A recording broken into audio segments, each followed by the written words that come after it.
بسم اللہ الرحمن الرحیم۔ السلام علیکم، میں ہوں محمد عثمان اور آپ دیکھ رہے ہیں پروگرام حرف راز اور مقبول جان کے ساتھ۔ ناظرین، آج کل خبروں میں چین کے گھراؤ کے حوالے سے بڑی تیزی سے کام جاری ہے اور خاص طور پر خطے میں چین کا گھیرا تنگ کرنے کے لیے کوششوں کا آغاز ہو چکا ہے۔ کیا چین کو گھیرنے کے نتیجے میں تیسری عالمی جنگ شروع ہو سکتی ہے اور خطے میں اس حوالے سے کیا کھچڑی پک رہی ہے؟ امریکہ اور بھارت خاص طور پر کیا کھیل کھیلنے والے ہیں؟ اس پر تفصیل سے آج ہم بات کریں گے۔ ساتھ ہی پروگرام میں ذکر رہے گا کلبھوشن یادو کے معاملے پر، آخر بھارت پاکستان کی پیشکش کیوں قبول نہیں کر رہا؟ پاکستان نے تیسری بار بھارت کو پیشکش کی ہے قونصلر کی رسائی کی، لیکن حل و حجت سے کیوں کام لے رہا ہے اور پاکستان کا کیس اس معاملے پر کتنا مضبوط ہے، اس پر بات کریں گے۔ اور ذکر رہے گا کہ امریکہ کے صدارتی امیدوار جو بائیڈن نے خاص طور پر جو مسلمانوں کے حوالے سے بیان دیا اور نبی پاک صلی اللہ علیہ وسلم کی ایک حدیث بیان کی، یہ کتنی اہمیت کی حامل ہے اور مسلمان اس الیکشن میں ڈیموکریٹک پارٹی کو کس حد تک سپورٹ کر سکتے ہیں اور کریں گے، اور ان کے جیتنے کا کیا امکانات ہیں، اس پر کریں گے بات۔ لیکن بڑھتے ہیں اپنے پہلے سیگمنٹ کی جانب۔ فاریہ صاحب، کیلیفورنیا کے اندر چین کا قونصلیٹ بند کر دیا گیا، اس کے علاوہ تیزی سے بلڈ اپ جاری ہے، امریکہ سمندر میں اپنی فوجیں بھیج رہا ہے اور اس وقت تک میرا خیال ہے کوئی 3 لاکھ اور کتنی 75,000 فوج جو ہے امریکہ کی اس ریجن کے اندر موجود ہے۔ رشیا جو ہے وہ اپنی ایکسرسائزز کر رہا ہے، امریکہ بھارت کے ساتھ جو ہے وہ مشقوں میں مصروف ہے۔ یہ کھچڑی کیا پکنے والی ہے؟ اس کے مقاصد کیا ہیں؟ کیا نشانہ سی پیک ہے یا کوئی اور بڑا کوئی مقصد ہے؟ دیکھیں، پہلی بات تو یہ ہے کہ آج فوری خبر کو دیکھ لیتے ہیں کہ فوری خبر جو ہے کس حیثیت سے انہوں نے اٹھائی ہے اور وہ ایک بہانہ کیسے بنایا گیا۔ یہ بالکل ایگزیکٹلی ایسے لگتا ہے کہ فرسٹ ورلڈ وار اور سیکنڈ ورلڈ وار کی جیسے شروعات شروع ہوئی تھی، حالات وہی حالات ایگزیکٹلی وہی نظر آ رہی ہیں، اور اس کے پیچھے بھی پلاننگ تھی، اور میں آج بتاؤں گا اس کے پیچھے پلاننگ کون سی تھی۔ دیکھیں، انہوں نے الزام لگایا ہے بند کرتے ہوئے، انہوں نے کہا ہے کہ یہ چائنا کا قونصلیٹ آپ بند کر لو because you was stealing the intellectual property. اچھا، یہ بڑا الزام ہے کہ آپ انٹلیکچوئل پراپرٹی جو ہے، مطلب ایک آدمی ریسرچ کر رہا ہے بہت زبردست قسم کی، کوئی چیز ایجاد کرا رہا ہے، تو چائنیز جو ہیں وہ کاپی اور لے جا رہے ہیں۔ اور سب سے بڑی بات یہ ہے کہ وہ کہتا ہے کہ چائنیز نے وہاں اپنے اندر کچھ ہیکرز رکھے ہوئے ہیں، اور اس نے پومپیو نے کہا ہے کہ China is sponsoring the hackers, اور ہیکر جو ہیں وہ اندر گھس کے اور سارا کو، اور اس کے سب سے اہم بات یہ اس نے کی ہے کہ ہم جتنے بھی covert, the US Department of Justice accused China of sponsoring hackers who had been targeting labs developing coronavirus vaccine، کہ جو ہم ویکسین بنا رہی تھی جو لیبارٹری، اس کے کمپیوٹرز کو جا کے اٹیک کرتے تھے اور ہماری ویکسین نہیں بن رہی۔ اچھا، وہ بھی چائنا پہ الزام ہے۔ بند کر دیا الزام، سر بند کر دیا، قونصلیٹ ہوگا نکلو نسو، جسے کہتے ہیں نسو پنجابی میں کہتے ہیں۔ اس پہ ٹرمپ نے پریس کانفرنس کیا، ٹرمپ نے کہا کہ he ordered the closure of the more Chinese consulate، میں زیادہ چائنیز قونصلیٹ بھی بند کر دوں گا۔ اب یہ سارا سین ہم کافی عرصے سے ڈسکس کرتے چلے آ رہے ہیں، اور میں آج سے تقریباً کچھ 6-7 سال پہلے میں چیخنا شروع کیا تھا کہ یہ جنگ بہت قریب ہونے والی ہے اور اس کا آپ کو اندازہ ہو جانا چاہیے۔ ہمارے ہاں تو نارملی جس وقت بم پڑنے شروع ہوں گے، گولے آنے شروع ہوں گے، تب ہم کہیں گے جی جنگ شروع۔ یہ میرے پاس آرٹیکل ہے فورن پالیسی کا، اس کا ہیلری کلنٹن کا جو وزیر خارجہ تھی 11 اکتوبر 2011 کا۔ اس کا ہے امریکہ پیسیفک سینچری۔ ٹھیک ہے، امریکہ پیسیفک کہتے ہیں بحر الکاہل کو، کہ اگلا جو صدی ہے امریکہ کی وہ ہم پیسیفک میں گزاریں گے اور تب ہماری بچت ہوتی ہے۔ اس میں جو سب سے امپورٹنٹ چیز ہے وہ کمال چیز ہے۔ آپ دیکھیں یہ لفظ جو اس نے استعمال کیا ہے کہ، اور وہ اس حد تک جسے کہنا شدت انگیز ہے کہ Asia Pacific has become a key driver of the global politics, stretching from the Indian subcontinent to the western shores of America. The region spans 2 oceans. اس نے کہا کہ یہ 2 چیزیں، اس نے جو ایک اہم ترین فکرہ بولا ہے، اور وہ ایسا ہے کہ ہم نے انڈین پارلیمنٹ میں جا کے کہا کہ the relationship between India and America will be one of the defining partnerships of the 21st century, rooting in common values and interests. There are still obstacles to overcome۔ یہ وہ کرنے کے بعد اس نے ایک بہت بڑی پالیسی لائن دی پورے کے پورے ان کو کہ harnessing the development and the dynamism of China۔ صحیح، ہارنسنگ کہتے ہیں اتھے ہوئے گھوڑے کو لگام ڈالنا. کہتے ہیں کہ ڈائنامزم کو بھی ہم نے روکنا ہے اور ترقی کو بھی روکنا ہے. یہ ہمارا مین آبجیکٹو جب تک نہیں ہوتا اس وقت تک ہم آگے نہیں بڑھ سکتے. یہ ہے بنیادی چیز. اور اس نے کہا کہ ہم نے پوری زندگی جس چیز کو, یہ دیکھیں کمال کے فکرے ہیں, آپ یہ 8 سال پہلے کہے جا رہے ہیں, there are people who seek downsizing of our foreign engagement in favor of our pressing domestic priority. بہت سارے لوگ ہیں کہتے ہیں کہ یہ باہر سے واپس آؤ, یہ کیا تم نے ادھر سے چکر کر دیا ہوا ہے, ہمارے ہاں کھانے کو نہیں مل رہا. لوگ these impulses are ununderstandable. صحیح. میں سمجھ نہیں آتی, ہم سمجھ, but they are misguided. یہ وہ لوگ ہیں جو گمراہ ہو چکے ہیں. Those who say that we can no longer afford to engage with the world have it exactly backward. صحیح. بہت, we cannot afford not to. From opening new markets for American business or to curbing nuclear proliferation to keep the sea lanes free for the commerce and navigation, our work abroad holds the key to our prosperity and security at home. صحیح ہے. یعنی ہمیں جو ہمارا باہر جو کام ہے وہ ہمیں اندر سیکورٹی بھی پرووائڈ کرتا ہے اور ہمیں خوشحالی بھی دیتا ہے. Harnessing Asia's growth, not only China. Harnessing Asia's growth and dynamism is the center to the American economic and strategic interest. جب تک ایشیا کے گھوڑے کو لگام نہیں دی جاتی ہم اپنا امریکہ جو ہے اس ترقی نہیں کر سکا. کی property open market in Asia provide United State with unprecedented price, وہ سارا کچھ نہیں. اس کی بنیاد پہ عثمان صاحب یہ میرے ہاتھ میں 4 نومبر 2019 کی ڈاکومنٹ ہے پینٹاگون کی. یہ اب کتنے سال مہینے ہو گئے, 6 مہینے ہو گئے, زیادہ 7-8 مہینے.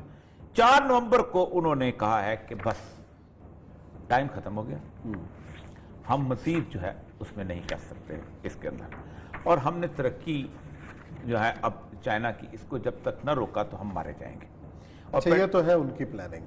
اب چائنا کو اس معاملے پہ اتنا ایزی لیا جا سکتا ہے؟ میں اسی پہ آتا ہوں سر, آتا ہوں. یہ اس کے اوپر سر میں ایک the United States study centre ہے سڈنی میں, کیونکہ انہوں نے یہ تقریباً کو 200 صفحے کی رپورٹ بلٹ اپ کی ہے سڈنی نے, اور اس نے اس کا پہلا اوپننگ سینٹنس سر بڑا کمال کا ہے کہ the America no longer enjoys the military primacy in the Indo-Pacific and especially to uphold a favorable balance of powers is increasingly uncertain. انہوں نے کہا امریکہ اب اس خطے کی بڑی طاقت نہیں رہا, اور اس کی 3 وجوہات بتاتا ہے. اس کہتا ہے یہ جو انہوں نے مفت کی اسرائیل کے نام پہ اسرائیل کو مضبوط کرنے کے لیے جنگ لڑی ہے عراق میں اور شام میں اور اس جگہ پہ, اس نے امریکہ کو کھوکھلا کر دیا. اور اس رپورٹ کے اندر پورا چیپٹر اس بات کے اوپر ہے کہ یہ جو ہے امریکہ کا بجٹ جو ہے وہ کرتے ہیں. اب امریکہ نے اس رپورٹ کے فوراً بعد, یہ رپورٹ تقریباً آئی اگست میں, 4 مہینے لگائے ہیں. دیکھیں جب کام کرنا ہوتا ہے جنگ کا تو کتنی دیر, انہوں نے انڈیا کو بلایا اور انڈیا کو ایک نعرہ دیا, سی ٹورڈز دا ایسٹ. ٹھیک ہے, مثلا تم ادھر مت دیکھو, اور تم 2-3 ملک بیسز بناؤ جہاں پر ہم بھی آ جائیں گے. ایک جاپان, ایک آسٹریلیا اور ایک تم, اور باقی 15 ملک انہوں نے شامل کیے ہیں. اب ان 15 ملکوں کے اندر سب سے پہلی امریکن چھاؤنی جو تھی وہ 1898 میں بنی تھی فلپین میں. وہاں امریکہ نے تقریباً 50,000 فوج وہاں اتار دی ہوئی. دوسرا ان کی چھاؤنی ہے ساؤتھ کوریا کے اندر, کورین وار کے اندر انہوں نے اسٹیبلش کی تھی, اور بہت بڑی ان کا اڈا ہے. اس اڈے کے اندر اگرچہ کہ 19,000 فوجی امریکہ کے اس وقت, لیکن پوری کورین فوج ان کے ساتھ ہے. صحیح. آسٹریلیا کو انہوں نے کہا کہ تم اس پہ رہو گے اور اس کو سپورٹ کرو گے. آسٹریلیا میں انہوں نے 2 اپنے جہاز جو ہیں بیری بیڑے جو ہیں وہ بھیج دیے ہیں, ایک تھیوڈر روزولٹ اور ایک رونلڈ ریگن جو ہے. ایک بیری بیڑا آلریڈی موجود ہے. یہ بیری بیڑا صرف یہ نہیں کہ جہاز ہوتا ہے, اس کے اندر ایک پورا رن وے ہوتا ہے جس کے اوپر F-16 اترتے ہیں اور لینڈ کرتے ہیں. 2000 اس وقت ایئر کرافٹ جو ہے اس پورے ایریا میں پہنچ چکے ہیں. اب عثمان صاحب یہ اس لیے میں کہہ رہا ہوں کہ یہ ایسی چیز ہے جس کو خرچہ ہوتا ہے, یعنی یہ نمائش کے لیے نہیں آ رہے, مطلب وہاں کو وہ ہر چیز کی قیمت ہے, وہاں رہنے کا خرچہ ہے. ایکسپو 200,000 نہیں ہو رہی. 3,75,000 باقاعدہ کمان بنا دی گئی ہے, اور کمان یہ شاید نقشہ چل بھی رہا ہو ایشیا پیسفک کا کمان, اس کے اندر 3,75,000 لوگ جو ہیں رکھ دیے گئے. 56% آف دی ٹوٹل آرمی جو ہے وہ ڈیڈیکیٹ کر دی گئی ہے اس مقصد کے لیے. امریکہ کی ٹوٹل 56% آرمی. مرینز جو ہیں وہ 79% مرین ان کے وہ ہوتے ہیں جن کو کہتے ہیں مستعد فوج. 79% مرین جو ہیں وہ وہاں پہنچ چکے ہیں. اب یہ تو کریں گے سر سمندر میں مسئلہ جنگ کہاں ہوگی. یہ ہے بڑا کوسچن جس میں پاکستان کو سوچنا چاہیے کہ جنگ کہاں ہوگی اور کس. یہ جو روز 6-7 مہینے سے لوگ کہے جا رہے ہیں نا کہ انڈیا پہ حملہ ہوگا, یہ ایسے نہیں کہے جا رہے, ایسے نہیں. بنیادی طور پہ مسئلہ یہ ہے. اچھا, خاص طور پہ خبریں آئی کہ لداخ میں بھی بھارت نے اپنی ساری مشینری پہنچائی ہے, ایئر کرافٹ وہاں پہنچائے ہیں, سارا کچھ ہے. اصل مسئلہ یہ ہے یہ بیجر ڈاکومنٹ ہے پریزیڈنٹ جی کا جو انہوں نے روڈ اینڈ بیلٹ میں جو یہ 2011 میں ان کا آرٹیکل آیا تھا کہ ہم روکنا ہے. 2013 میں پریزیڈنٹ جی نے کہہ دیا تھا کہ ہم نے ادھر سے ادھر جانا ہے. اس کا جواب انہوں نے یہ دیا تھا. یہ ڈاکومنٹ میں انہوں نے پوری روڈ تو سارا کچھ کر دیا. مطلب ترقی کو جنگ کے ذریعے روکنا چاہتا ہے. اس میں یہ کہتی ہے رپورٹ, آسٹریلیا کی رپورٹ یہ کہتی ہے کہ جو کاؤنٹر ان کا ہے سسٹم جو ہے چائنا کا, China's counter-intervention system has undermined America's ability to project power into the Indo-Pacific. اچھا, کہ اس کا جو کاؤنٹر سسٹم انہوں نے لانچ کیا ہے اس نے امریکہ کی پاور کو ختم کر دیا وہاں پر. اب وہ اس طرح ساتھ مل کے اس سارا کو مل کے کرنا چاہتا ہے. اب تو ایک تو وہاں پر کنٹینمنٹ ہوگی, نیچے زمین کے ساتھ اس کا رشتہ توڑنا ہے. زمین کے ساتھ انہوں نے پہلی دفعہ میں نے دیکھا ہے کہ پینٹاگون کی سیریس ڈاکومنٹ کے اندر مودی اور ٹرمپ کی باقاعدہ تصویر چھایا کی ہوئی. یہ میں سیریس ڈاکومنٹ ہے, پینٹاگون کا ڈاکومنٹ ہے, اور اس کے اندر انہوں نے باقاعدہ جو ہے کورین کے صدر کی بھی تصویر ہے. وہ جتنے پارٹنر تھے نا اس کے دلائی لاما تک کی بھی تصویر انہوں نے چھایا کی ہے تاکہ تبت. اور یہ جو تصویر آپ دکھا رہے ہیں کہ جی مودی اور ٹرمپ جس طریقے سے انہوں نے چھاپی ہے پینٹاگون میں, یہ تصویر جو ہے کہ ہاتھوں میں ہاتھ لے کے, یہ نیو یارک والی جو ان کی وہ ریلی ٹیکسس والی ویلی. اچھا, یہ اس کو انہوں نے باقاعدہ کہ یہ ہمارے دوست ہیں. اب چڑھ جا بیٹا سولی پر رام بھلی کرے گا, بڑا مشہور محاورہ ہے, اور یہ گورے نے بنایا تھا ان کو مروانے کے لیے. اب انہوں نے لداخ میں ایک انٹرونشن کروائی, لیکن لداخ میں انٹرونشن بیسیکلی ٹریلر تھا. امریکنز نے کہا ہے کہ وی ول ریچ یو. اچھا, ہم آپ کی مدد کریں گے, تسی تگڑے ہو جاؤ. اب ہوگا گیا کہ جو چائنیز سپریمیسی ہے اس ریجن کے اندر سٹرونگ ہے, اس لیے کہ چائنا نے انہوں نے 3,75,000 بندے بھیجے ہیں نا وہاں سے. ان کے جہاز آئے ہوں گے, ان کے پیمپلز بنائے گئے ہوں گے فلاں. چائنا نے تو اٹھ کے ادھر سے ادھر آنا ہے نا. چائنا کے لیے تو مسئلہ نہیں ہے نا, اور پیچھے اربوں پڑے ہوئے ہیں. ٹھیک, اب وہ اس بات پہ بھی گھبرائے ہوئے ہیں. دوسرا یہ ہے کہ چائنا نے 3 کام ایسے کیے ہیں کہ جس کی وجہ سے اس وقت بہت بڑی کھلبلی مچی ہوئی ہے کہ اگر یہ زیادہ مسئلہ ہو گیا تو یہ ایک تو اس نے الائز کو توڑ لیا ہے جو اس پینٹاگون اسٹریٹجی کے الائز جن میں اتحادی جو تھے امریکہ کے اتحاد, جن میں نیپال تھا, جن میں سری لنکا تھا, اور کسی حد تک بنگلہ دیش بھی, کسی حد تک بنگلہ دیش بھی اس کو توڑ لیے. اب یہ جو چیزیں ہیں یہ انڈیا کو اور ویک کر رہے ہیں, لیکن چائنا اوائڈ کر رہا ہے جنگ کو, لیکن انہوں نے انڈیا سے جنگ کروانی ہی کروانی ہے. کیونکہ ظاہر بات ہے انڈیا اس وقت اس سطح پہ آ چکا ہوا ہے, کوئی اور نہیں. لیکن اس کا ایک اور رزلٹ جو نکلے گا کہ انڈیا وہاں رکے گا نہیں, اس لیے کہ ڈیفیٹ کو فتح میں بدلنے کی ایک چکر چلانے کے لیے پاکستان پہ حملہ کر رہا ہوگا, اور اسی رینج میں ہوگا. اچھا, کیونکہ ظاہر بات ہے ڈسٹرب کرنا ہے انہوں نے سی پیک کی مین لائن پٹی کو, اور اسی وجہ سے پاکستان میں سی پیک کا تیزی ہوئی ہے, اور سارا کچھ ہے ڈیلے اتھارٹی بن رہی ہے. کسی طور پر بھی ڈیلے تصور ہی نہیں کر سکتے کہ ایک مزید تھوڑا سا بھی ڈیلے بھی, کیونکہ امریکنز ڈیلے کے آپ خود دیکھیں, ایک بندہ دکان بنا رہا ہے اور دوسرے نے دکان کو لوٹنا ہے, دونوں کا اب یہ اتنی الرٹنس ہو گئی ہے گزشتہ 15 دن سے اندر, اور اس وقت اس نے کہا ایک قونصلیٹ کو بند کیا ہے الزام لگا کے, اور باقی میں آپ کو فرسٹ ورلڈ وار کی بات بتاؤں. فرسٹ ورلڈ وار جب چھیڑنی چاہیے تھی تو سب سے بڑی جو امپائر تھی نا وہ آسٹرو ہنگیرین امپائر تھی اس وقت, ٹھیک ہے, اور روس کو انہوں نے ساتھ جنگ کرنی تھی. تو ہوا یہ کہ یوگوسلاویا کے اندر وہ جا رہا تھا شہزادہ آسٹرو ہنگیرین کا, بوسنیا والا, تو اس کو انہوں نے کسی نے بندے نے مار دیا. یوگوسلاویا نے کہا ہم تاوان دیتے ہیں, ہم اس کے وے کرتے ہیں. انہوں نے کہا تاوان ہم بھی نہیں کرنے, ہم تو جنگ کریں گے.